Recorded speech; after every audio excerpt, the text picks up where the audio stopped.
de lo que muchos eligen ignorar, nosotros hacemos bandera. Ya llega Mejor hablar de ciertas cosas. En Nadie es perfecto.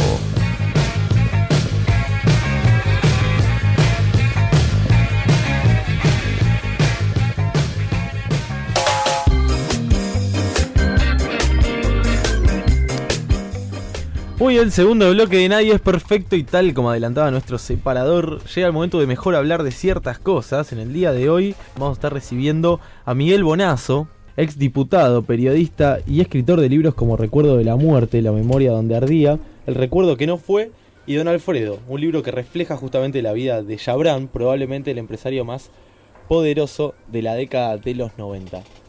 Buenas noches, Miguel. Juan de Nadie es perfecto te saluda. Hola, ¿qué tal? ¿Cómo estás? ¿Todo bien? ¿Vos? Bien, muchas gracias. Muchísimas gracias por recibirnos. No, por favor, al contrario. Un viernes a la noche. Tenés además una voz de... Además somos vecinos, ¿no? Creo. Estamos en el barrio de Palermo nosotros. Por eso, claro. Sí, yo también. Bueno, pero pegate una vuelta. Estamos como quien dice a la vuelta. Bueno, para la próxima entonces te venís directamente al estudio, claramente. Sí, no, les ruego que me disculpen, pero era imposible hoy. Me hubiera gustado, me hubiera encantado ir a charlar con ustedes, pero la verdad se me complicaba muchísimo. Entonces por eso le pedí a la persona que me escribió que si podía hacer así. Muy bien. No hay ningún problema. Somos muy feos igual, así que te salvaste de un mal momento, la verdad. Bueno, Miguel, sí. La verdad tenés vos mucho más de despierto que todos nosotros juntos. Está como arriba. ¿Querés contarnos? Te cuento, a nosotros nos sigue como un público muy joven que justamente tendrá la edad de la cantidad de años que pasó desde la muerte de Chabrán, o un poco más tal vez. De hecho, nosotros ¿Un poco más que el tiempo que pasó desde la muerte de Chabrán? Sí, de hecho nosotros no nos acordamos mucho. Bueno, mirá, fue un 20, sí, claro, fue un 20 de mayo de 1998. Yo me acuerdo muy bien porque yo venía hurtándole el cuerpo a escribir un libro sobre Chabrán. Curiosamente, Don Alfredo es el único libro que escribí por encargo. En la editorial, y yo estaba en aquel momento, Planeta, estaba alguien que ahora no está ni en Planeta en otro lado, sino en el gobierno de la ciudad, creo que Pablo Averuto, que estaba absolutamente empecinado en que yo escribiera sobre Chabrán. ¿Por qué? Porque había leído 2 o 3 notas mías en página 12 sobre Chabrán. Y entonces ya, viste, en este país enseguida te etiquetan, me etiquetaron como chabranólogo. cosa que no era. Yo, la verdad, les confieso, sabía muy poco de Chabrán. Por eso fue apasionante la historia del libro, el detrás de escena, viste, o sea, el backstage de Chabrán es tal vez más fascinante que el libro mismo. Porque yo les dije, bueno, a ver, primero me negué. Cuando Chabrán se mata, se pega el escopetazo famoso en la estancia San Ignacio, aclaremos para el público muy joven que ustedes tienen, que Chabrán era un sospechoso multimillonario, como tantos en la Argentina, sospechoso porque sus millones en parte eran de él y en parte eran de Carlos Saúl. No puedo decir el apellido. No, por favor. Sabemos todos quién es. Queremos pasar un buen fin de semana nosotros. Todos queremos pasar un buen fin de semana, exacto. Entonces mejor que no digamos el apellido. Perfecto. Carlos Saúl se entiende, ¿no? Sí, Carlos clarísimo. Saúl, señor riojano, bueno. Sí. Y entonces era medio testaferro del riojano.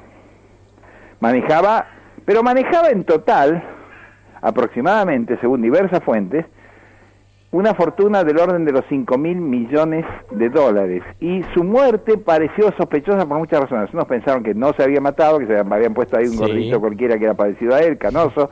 Otros, todavía hay gente en la calle que me para, gente mayor, que me para y me dice, oiga, Bonazo, no es cierto, Chabrán no se mató, pusieron otro tipo. En serio, palabra. Y yo le digo, bueno, preséntenmelo ese otro tipo, porque escribo Don Alfredo II, ¿no es cierto? Como hacen los gringos con el cine norteamericano. Hago Don Alfredo II y hacemos la remake, estaría bárbaro. Pero no, sí, se murió. Bueno, cuando se muere, volvió sobre la carga Pablo Averuto y me dijo, ahora tenés que escribir el Chabrán. Claro, sí o sí. Sí o sí. Y entonces le dije, espera, primero voy a hacer un viaje entre ríos, estratégico. Si ese viaje funciona, sí. Entonces lo llamé a mi gran amigo Daniel Enz, que es un periodista del interior, muy amenazado, muy perseguido siempre, él, un tipo muy valiente, que ha denunciado cosas actos de corrupción, las mafias, se ha dedicado a eso y ha corrido severos peligros y corre y sigue corriendo severos peligros. Hace poco se cumplieron 25 años su revista, la revista Análisis, que es una revista que por cierto también tiene lectores muy jóvenes. Y le dije, Daniel, vamos al pueblo de Yabrán, vamos a La Roque, y vamos a tratar de hablar con el hermano de Yabrán, con el Toto. O sea, imagínense, es como si yo hubiera dicho en Sicilia, ¿no? Vamos a hablar con Toto Rina. Ahora entiendo por qué no quisiste ir solo. Está muy bien pensado. Necesitaba una llave lugareña. Claro. Primero odian a los porteños, o sea que me hubieran podido disparar sin ser la familia Yabrán. El segundo Yabrán eran los Yabrán y eran famosos por su mal humor e incluso por haberle disparado a varios periodistas sin darle, digamos, aparte de que lo acusaron a Yabrán del crimen de cabeza, ya podemos hablar después de ese otro tema, y en realidad, según demuestro en el libro, creo demostrar, no fue Yabrán, sino que fue otra mafia, la banda de la policía bonaerense, ¿viste? Que tiene lo suyo, ¿no?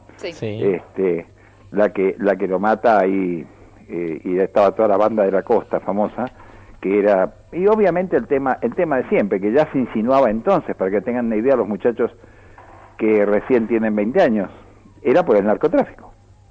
Ya, estamos hablando ya entonces, 1998, de narcotráfico. ¿Se entiende bien? No es una moda de ahora el narcotráfico. No. Entonces, bueno, fuimos y vos no sabés lo que fue, ustedes no saben lo que fue la entrevista con el hermano mayor de Yabrán. Bueno, ¿cómo accedió a darles una algo entrevista? alucinante. No, el tipo no quería acceder, el tipo lo saludó como vecino, como conocido. Primero, claro, nosotros utilizamos una argucia. El concuñado de Toto Yabrán era un médico correntino muy simpático, que incluso había participado en la autopsia de don Alfredo Yabrán, y entonces él fue un poco la ganzúa que utilizamos para acercarnos. El tipo estaba parado en la vereda de su casa, rodeado de unos muchachos que francamente infundían respeto, por decirlo de alguna manera. Le estaban lavando una camioneta impresionante, imponente.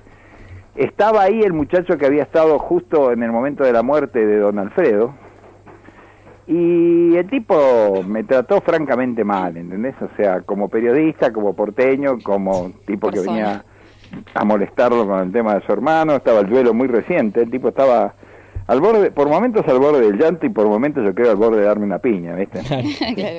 ¿No? Emoción violenta. Estaba al borde, estaba al borde. Y en un momento determinado se puso muy pesado y dijo, ¿y yo por qué te voy a dar de comer? Así me tuteó, ¿viste? De golpe. Claro. Entonces ahí me calenté yo. Y le dije, no, perdón, a mí no me da de comer nadie, ni me ha dado de comer nunca nadie en mi oficio. Yo no he comido de ninguna mano en mi oficio. Yo soy un periodista realmente independiente porque va por las suyas. Claro. Yo voy a escribir el libro sobre su hermano. Le guste a usted o no le guste. Muy bien. Si usted quiere colaborar, magnífico, saldrá la versión de los hechos que usted tiene. Si usted no quiere colaborar, no saldrá la versión de los hechos que usted tiene. Y yo te cuento ¿Y todo. ¿Le gustó? Claro. Les doy mi palabra. No le dejaste opción. ¿Le gustó? Y Claro. sí, yo también Entonces te largo todo. le dijo a Toli Paiva, que era el correntino que les digo, el médico, un tipo muy simpático, muy loco, que no tenía nada que ver con la fortuna de Yabrán, era un tipo pobre, un tipo humilde, buen tipo, muy buen tipo. Le dijo al Toli, caray, había resultado guapo tu amigo. ¿Cómo? Sí. Y entonces me empezó a decir, no, porque ¿por qué cree usted? Y me volvió a tratar de usted. Inmediatamente volvió a una muestra de respeto. ¿Por qué cree usted que me llaman Llavito a mí? ¿Y por qué cree que esta empresa, la empresa agropecuaria que yo manejo, porque él manejaba nada menos que las 45.000 cabezas de ganado, escucharon la cifra, ¿no? Sí, un poquito. Que tenía don Alfredo en Entre Ríos solamente, más todas las que tenía en la provincia de Buenos Aires y en otras provincias. Solamente en Entre Ríos tenía 45.000 cabezas de ganado, de la mejor ganado. Y me dice, ¿por qué creen que se llama Llavito? Porque a mí me decían Llavito de chico, por Yabrancito, y corríamos carrera de bicicleta, y me empezó a contar de golpe la historia de ellos. Claro. Fue surgiendo. Fue surgiendo solo. Y sí, pero ojo, yo no podía pelar un grabador, porque en ese momento pelaba un grabador y se pudría. Claro. Ni podía sacar una libreta de apuntes, así que no se imaginan los esfuerzos que yo hacía contra el doctor Alzheimer. Era una lucha terrorífica. Por suerte lo tenía Daniel al lado, escuchando también. Total que de golpe me hizo una revelación que fue lo que me decidió escribir el libro. Claro. Yo pensaba que me iba a hablar mal de Domingo Cavallo, que había sido el ministro de Economía, que lo había perseguido, ya verán, que había tenido un enfrentamiento brutal por el correo, una pelea mafiosa entre Yabrán y Cavallo. Pensé que me iba a hablar mal de Duhalde, que era gobernador de la provincia de Buenos Aires, Sí. y que era el tipo que había logrado apretar a los jueces y convencer a los jueces y manejar y manipular a los jueces para que Yabrán fuera en cana por el tema de Cabezas. Y no, me empezó a hablar pestes del Mufa, de Carlos Saúl. Sí. Me empezó a hablar pestes del hermano de Carlos Saúl, Eduardo. Me empezó a hablar pestes del hermano no reconocido de Carlos Saúl, Herman González, el hermano Herman. Y yo dije, ¿cómo es esta historia? Uy, y ahí me empecé a interesar. Claro. Porque me hablaba mal de los que yo pensaba que eran sus socios. Y amigos, sí, eran socios, pero eran traidores también. Claro, pero O sea, me hablaba mal de los que lo habían dejado en la estacada, ¿se entiende? Claro, y en ese sentido, hablando de los vínculos, también para los que no vivimos en esa época, que realmente Yabrán hizo una fortuna enorme y Gigantesca, para esos gigantesca, vinculado con gente importante, periodistas, Bernardo Neustadt, Sí, Roberto bueno, a García. Neustadt le regaló su casa. Exacto, Eduardo Menem, digamos, él tenía comprados comisarios, jueces, diputados. ¿Cómo fue forjando esa imagen tan poderosa al punto de llegar a comprar absolutamente a todos? No, un aparato de inteligencia tenía propio que le llamaba en clave los 3 círculos. Y tenía una empresa de seguridad terrorífica, espantosa. Yo conocí una víctima, la traté, y fue uno de los testigos del libro, muy importante, Pedro Ibarra, que ya falleció, por eso puedo mencionar su nombre sin peligro a represalias, que me contó los entretelones de lo que llamaba internamente brides, o sea, brigadas de la ESMA. Tenía gente de la ESMA, como Adolfo Donda, el jefe de inteligencia, nada menos, de la ESMA, en 3 empresas que se llamaban SAPRAM, y que tenían distintas actividades en la aduana y en el aeropuerto de Ezeiza, que todas vinculadas, por supuesto, al blanqueo de capitales, a la droga, etcétera, etcétera, etcétera, actividades todas non santas. Yabrán permanecía en la sombra, como buen mafioso. No era un tipo jetón ni mediático, como se dice ahora, y nada por el estilo, al contrario, él huía del periodismo. Por eso se pensó que él había mandado a matar a Cabezas, porque Cabezas le tomó una foto en la playa, ¿no es cierto?, con su mujer, en traje de baño, por cierto, con una panza bastante prominente, el compañero de Yabrán. Y muy curiosa, una marca que sería importante en la autopsia después para certificar que era él. La marca de una operación de lipoaspiración que se había hecho, que después cuando se hizo la autopsia la registraron, curiosamente la registraron bien los médicos, ¿no es cierto? No nos gusta el periodismo, pero las lipos son un encanto, ¿no? No le gustaba el periodismo, para nada. Y además se entiende, porque sus actividades eran oscuras, eran mafiosas, eran tenebrosas, o sea, el tipo no quería estar a la luz. Él estuvo vinculado, miren, a un caso que se parece mucho al de Nisman, y que lo quiero recordar ahora porque en la historia argentina todo se repite permanentemente de manera espantosa, que es el caso del brigadier Echegoyen. El brigadier Echegoyen, Yabrán lo hizo nombrar como jefe de la aduana, y Yabrán lo mandó matar. O sea, Yabrán no mandó matar a Cabezas, pero sí mandó matar al brigadier Echegoyen. Y lo del brigadier Echegoyen quedó por esta graciosa justicia que tenemos en la Argentina, que persigue a los inocentes y suelta a los culpables, especialmente si son violadores, asesinos seriales, etcétera. Les encanta dejarlos en libertad, ¿no? Estos jueces y fiscales que hay excepciones, por supuesto, que respeto, pero hay una amplia mayoría que son de terror, digamos. Esta justicia argentina, por supuesto, dio por suicidio el curioso balazo que se pegó, según ellos, el brigadier Echegoyen, el día del casamiento de su hijo. O sea, dejó el casamiento para ir a su oficina y allí se pegó un tiro. Pero ¿saben cómo? Siendo diestro, se lo pegó en la sien izquierda. Mirá vos, qué talento. ¿Usted me puede explicar cómo es la manganeta esa de pasar el brazo por atrás con el 38 y pegarse el tiro en la sien izquierda? Si habitualmente manejar la derecha. Capaz estaba probando. O era un contorsionista.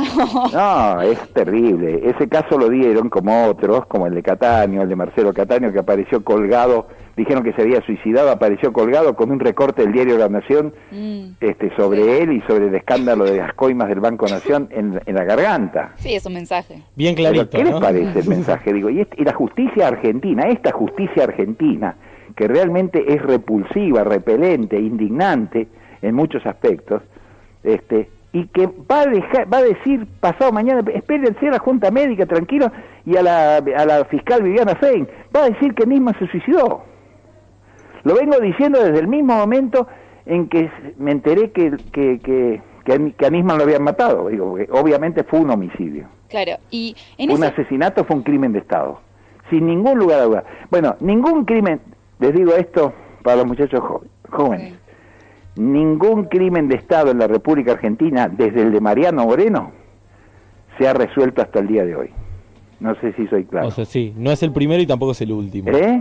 Digo que no es el primero y tampoco el Por último. eso, digo, estamos hablando de Mariano Moreno, te digo, ¿viste? O sea, que el zorro de Saavedra dijo se necesitaba tanta agua para apagar tanto fuego porque murió en alta mar, Mariano. O sea, vos no tenés dudas de que lo de Nisman fue un homicidio. Okay. Homicidio, sin ningún lugar a dudas. ¿Y qué crees que va a pasar ahora? Con el Que tema lo van a después de la decir Junta que es un Médica. suicidio y van a cerrar el caso. Fuerte. Bien. No, yo les pido, muchachos, sinceramente, porque esto no lo digo como loco, como exaltado, porque me tomé 3 chelas de cerveza de más. No, lo digo desde la responsabilidad y desde mi experiencia de muchísimos, demasiados años de periodismo. No, es que por eso también nos dejás tan helados al escuchar justamente nosotros. Pero ¿sabés qué pasa? Antes de la nota si vos decíamos analizás la hablar de historia, esto. si vos revisás todos los casos que yo te voy diciendo, son casos muy grosos. No son casos accidentales o casuales o que pudieron ocurrir en una determinada coyuntura. Estamos hablando, el tema de las coimas de IBM Banco Nación fue un tema terrorífico, es decir, estamos hablando de coimas del orden de los 35 millones de dólares, que se repartieron entre gente del equipo de Cavallo y gente de la Secretaría General de la Presidencia del MUFA. Está Coan vinculado a eso. Y se lo cargaron a Cataño, sin ningún lugar a dudas, lo mataron. Lo colgaron y le metieron un recorte del diario La Nación en la boca. Digo, y yo quisiera, me gustaría ver la jeta con que los jueces anunciaron que era muerte dudosa. ¿Cuál es la duda? A ver, perdón, quisiera preguntar a su señoría, ¿cuál es la duda que usted tiene? ¿Usted piensa que lo normal es que los suicidas en un acto de depresión se coman a la nación, digamos, traguen pedazos de la nación? ¿Cómo hacen ahora en la era electrónica? Digamos, hay que tragarse una compu, hay que tragarse un notebook. Tener ganas. Hay que tener ganas de hacer eso, por supuesto que no. Pero digo, un iPad, les doy mi palabra de honor, no me crean a mí, vayan a Google en 10 segundos y comprueben que todo lo que les estoy diciendo es rigurosamente, escandalosamente cierto. Claro.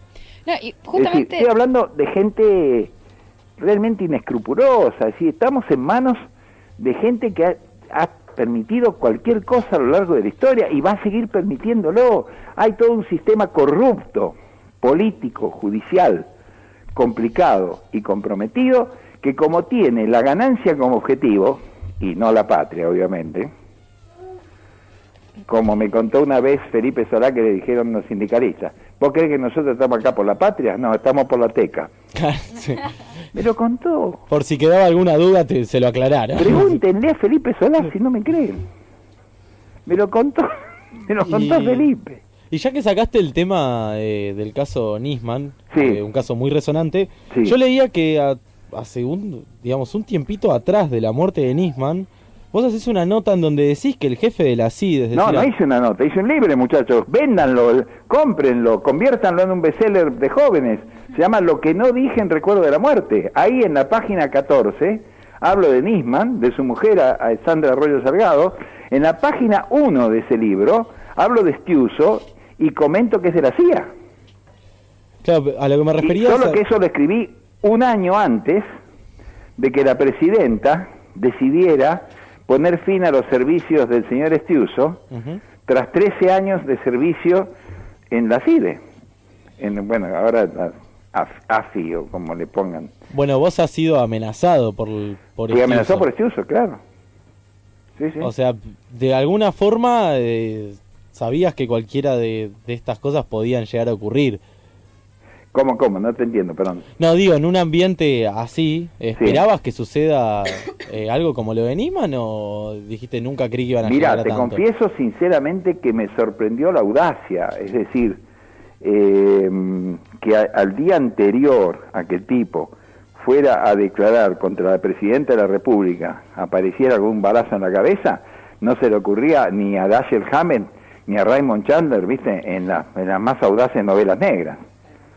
Esto es un policial, pero que el único país donde nadie se sorprende, o parece no sorprenderse mucho, es la Argentina. Pero usted se imagina a nivel mundial el escándalo que es. O sea, yo no tengo la menor simpatía por Nisman, lo aclaro, ¿eh? Sí, o sí, sea, obvio.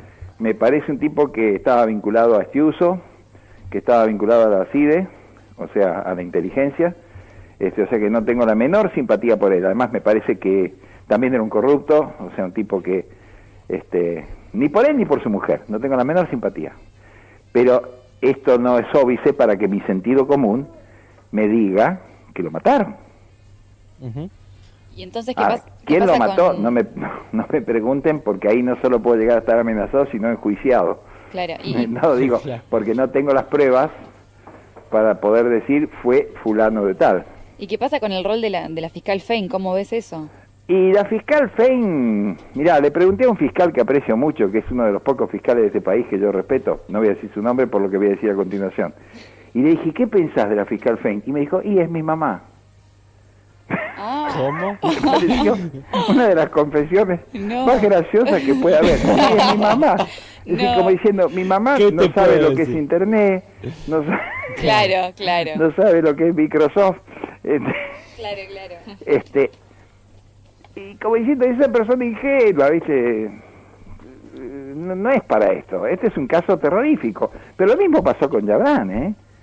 Y, Cuando Yabrán aparece con el escopetazo en la estancia de San Ignacio, volviendo a Yabrán por un momento, le dan el juicio lo maneja una jueza de Gualeguaychú, que se imaginan. Claro. Es como si se le hubiera derrumbado un edificio gigantesco arriba de la cabeza, como si se le hubieran caído las Torres Gemelas en la cabeza. Es decir, un caso como el de Yabrán no lo había manejado en 30 o 40 años de carrera judicial. Claro, y en relación al Se caso... espantó. Sí, y en relación al caso, buscando similitudes en realidad, entre el caso Yabrán y el caso Nisman, ¿cuáles son los intereses políticos en general Y que se siempre pueden...? está el tema de la corrupción, Sí, siempre está el tema, digamos, del testaferrismo, de la guita, siempre está, en los dos casos incluso está el tema del narcotráfico. claro, Porque en el caso de Nisman, sí, Estiuso estaba vinculado a la trata, era socio de Raúl Martins, ¿no es cierto? Sí. Un conocido proxeneta de la ciudad de Buenos Aires, dueño de varios. Sí, el swinger de locales de Anchorena, prostitución, ¿eh? el swinger de Anchorena, soy testigo Por de que ejemplo. existe porque soy vecino. Bueno, Y lo cerraron inmediatamente después de la muerte de Nisman. exacto. Bueno, pero vos sabés que Swinger, justamente, el local ese era la verdadera central de Martins. Sí. Desde ahí se manejaba incluso y se administraban los otros 6 locales conocidos, porque había más. Tenía departamentos, tenía privados, tenía otras cosas. No solo tenía, tiene. Varios de ellos en sociedad con el señor Estiuso. Ujú. Entonces, trata de personas y narco suelen ir juntitas. Miguel, ¿qué tal? Te interrumpo en un lo segundo. que, en lo que los periodistas benévolos o escandalosos llaman la gente de la noche. Y yo llamaría los malandras que se mueven en el AMPA Argentina. Miguel, perdón, ¿crees que se puede trazar algún tipo de paralelismo entre lo que fue la figura de Yabrán en la década de los 90 y lo que es hoy la figura o el rol de Cristóbal López? Sin ningún lugar a duda. Es una muy buena pregunta. Muy bien, ¿eh? Muy bien. Estudiamos. ¿Egresada de TEA o de dónde? A ver, contame. ¿Cómo, perdón? ¿Egresada de TEA o de dónde? Muy buena Sí, pregunta. me estoy hiciste. cursando el tercer año de TEA. ¿Estás cursando el tercer año? Sí. Brillante. Bueno, decir a tus profesores que te felicité al aire. Muchas No, gracias. al Creo- conductor No, tienen está que muy bien. Sí, felicitar. Creo que efectivamente. me voy a Yabrán poner era a el llorar. equivalente de lo que soy un Cristóbal López o un Lázaro Báez, tal cual. era de maneras rudimentario como Lázaro Báez, o sea, así medio bestia, por decirlo, digamos, una expresión, un tipo muy bruto, pero muy astuto. Y del punto de vista empresario, era un tipo, ojo, estaba en la cosa sucia, pero era un buen organizador, como es el señor Cristóbal López. No, y aparte con esta cuestión de no querer aparecer en ningún medio, de no declarar nada, pero ser uno de los empresarios más poderosos del país, ¿no? Imagínate que tiene 15.000 máquinas tragamonedas. Sí, lo sé. Es decir, que me den una. Aquí digo, entre otras cosas, solamente estamos hablando las que tienen el hipódromo, ¿no es cierto? Y por ahí las conocidas y contadas y demás. Hay mucho más. Pero hay algo terrible que yo cuento en mi libro, que desgraciadamente, ¿saben qué? El dinero del botín de guerra de la Escuela de Mecánica de la Armada se lavó en los casinos. Sí. O sea, que el origen de las fortunas vinculadas al juego, y puede ser el caso del señor López, no digo categóricamente, pero puede ser, porque tiene socios que sí están vinculados al crimen, como el señor Miguel Ángel Egea en el casino flotante de la ciudad de Buenos Aires, mejor dicho, que está en aguas de la ciudad de Buenos Aires. O sea que estamos hablando de gente muy pesada, mafiosa, y además, por si fuera poco, con lazos, como Chabrán tenía también. Chabrán tenía lazos con el Servicio de Inteligencia de la Fuerza Aérea. El mismo al que le atribuyen ahora nexos a Horacio Berbisky. ¿Y por qué crees que...? Porque, por ejemplo, en el caso de Lázaro Báez, y con esto ya cerramos la tremenda nota que nos estás dando. No negarán que les contesto todo y no eludo ninguno. No, tremendo. No he mandado ninguna pelota afuera, ¿no? No, ni una. La verdad que no. A diferencia del panadero napolitano, vos jugaste todo, hasta el fondo. No, digo que tal vez, qué sé yo, en el caso de Cristóbal López creo que se adapta un poco más por esto de esconderse tanto y no querer salir. Pero digo, también hay algo de protección en cuanto a esto. Digo, hay muchísimos medios en donde no se habla. Por ejemplo, Lázaro Báez es palabra prohibida, pero ni para defenderlo ni para atacarlo. No, pero es como si no se hablara. Miren, este es un gobierno que nunca contesta las acusaciones. Ustedes han visto que el general Milani conteste las acusaciones. Yo lo he dicho genocida en público. En la Feria del Libro, el otro día, llevé a la hermana del soldado Alberto Agapito Ledo, que él dio como desertor, de manera canallesca y miserable, en un acta de la cual por suerte se conserva la copia y está en el expediente.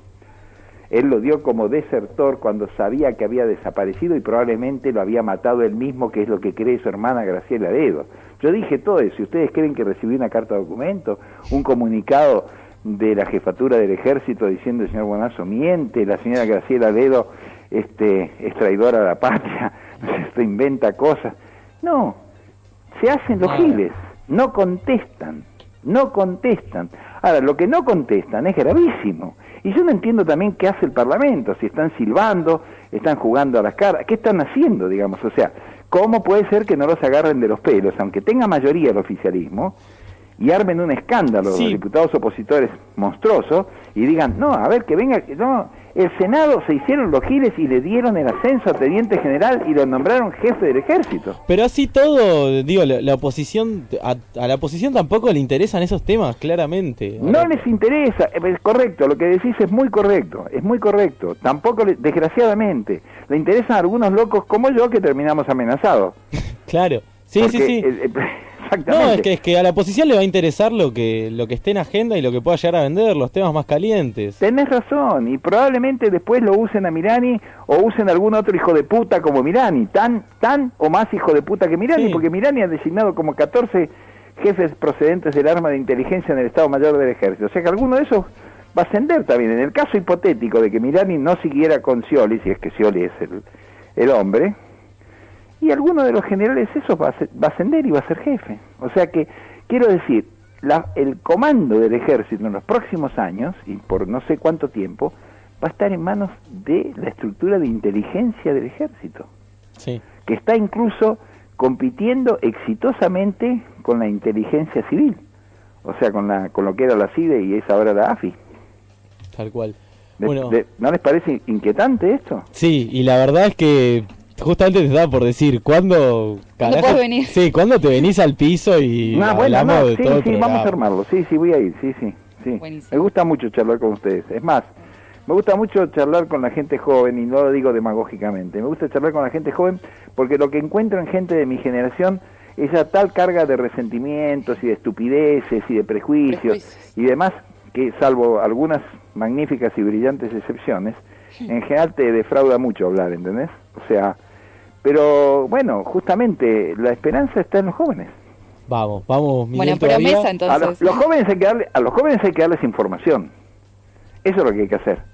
La obligación que tiene mi generación es acercarles todo lo que sabemos. Esa es nuestra obligación, y pasarles la posta. Y venía a pasarnos la posta, Miguel. Yo voy a ir a pasarles la posta. Sí, voy a ir. Bueno, te esperamos porque realmente tenés toda una historia para contar, además de todo lo que Esta es una sabés. sola, hay muchas más, muchachos. Sí, Créanme. por eso. Creo que tenés una historia, además de todo esto que sabés, realmente impresionante y que es digno de repasar justamente para todos nosotros, para los jóvenes, los que venimos, como muy bien remarcás vos. Yo tengo bueno, les voy a hacer una confesión de carácter personal, íntimo. Sí. En este momento estoy viendo a mi hijo Camilo, que tiene 11 meses de edad. Ay, qué Yo creí lindo. que era el espíritu de Yabrán. Tengo un bebé en casa. Ay, Tengo un bebé en casa y eso no está mal a los 75. no, para nada. ¿Eh? No. No, sí. Pero además, ¿qué significa eso? Significa, más allá, y lo digo sin ninguna clase de jactancia tonta, significa apostar a la vida. Es un lindo mensaje. Significa creer en la vida. Significa creer en el amor, creer en la vida y creer que este país puede tener un destino más justo Me encanta. y no el destino tan desdichado que ha tenido. Sinceramente, esa es mi apuesta. Mi apuesta es que mi hijito, el más chiquito de los tres, los otros son grandotes, ya están medio viejones. Lo cuidan también. Que mi hijito chiquito pueda ver una Argentina distinta. Vamos. Nos vamos con ese mensaje entonces. Y ya Sí, por favor. ello. Les agradezco mucho. Bueno, No, Miguel gracias a Bonazo, vos. realmente muchísimas gracias a vos. No, y gracias queda, a ustedes, chicos. queda la Gracias a ustedes. invitación. No, con periodistas mayores no puedo hablar así. No me sale. Termino peleado. Creo que a ellos tampoco les sale. Creo que a ellos Así tampoco que les quedaste sale. tranquilo que no sos vos el problema. Ellos tampoco. Bueno, Miguel, Me he realmente sentido muy cómodo y muy grato en compañía de ustedes. Muchas No, por gracias a favor. vos. fue Ok. mejor para nosotros. Te Hasta mandamos luego. un abrazo grande, buen fin de semana y queda la invitación pendiente. Queda pendiente la invitación y la voy a cumplir. Vamos, Buenísimo. Miguel, todavía. Un abrazo grande. Un Un abrazo abrazo. grande. Chao.